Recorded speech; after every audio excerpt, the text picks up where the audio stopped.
merupakan salah satu negara pengkonsumsi beras terbesar di dunia. Bahkan akibat pertambahan penduduk sebesar 1,3% setiap tahunnya, tuntutan pemenuhan bahan pangan pun semakin meningkat. Di lain sisi, selain mewujudkan swasembada pangan, Indonesia juga berambisi menjadi lumbung pangan dunia pada tahun 2045. Ironisnya, pelandaian produktivitas padi sudah terjadi sejak 35 tahun silam. Ditambah lagi terjadi alih fungsi sekitar 40.000 hektar per tahun lahan pertanian. Padahal Indonesia memiliki potensi lahan kering seluas 144,47 juta hektar atau 76,20% dari total luas daratan Indonesia 191,9 juta hektar. Lantas bagaimana mencapai target besar itu? Teknologi pengelolaan lahan kering sepatutnya mendapatkan perhatian guna membantu mendongkrak produksi, terutama tanaman pangan.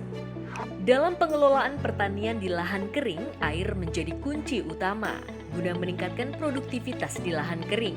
Beberapa teknologi pengelolaan air telah diperkenalkan, misalnya teknologi panen air seperti pembuatan embung, dam parit, sumur dangkal, dan long storage.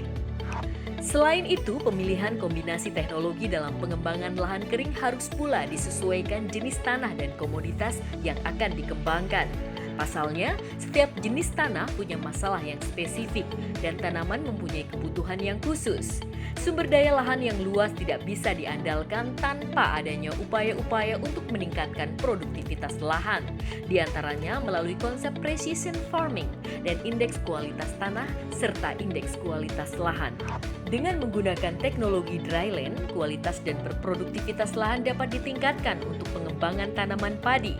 Pengelolaan lahan kering berdasarkan konsep pertanian presisi dapat mengurangi pemberian saprodi, sehingga pencemaran lingkungan dapat dimitigasi, namun tanaman dapat tetap berproduksi tinggi.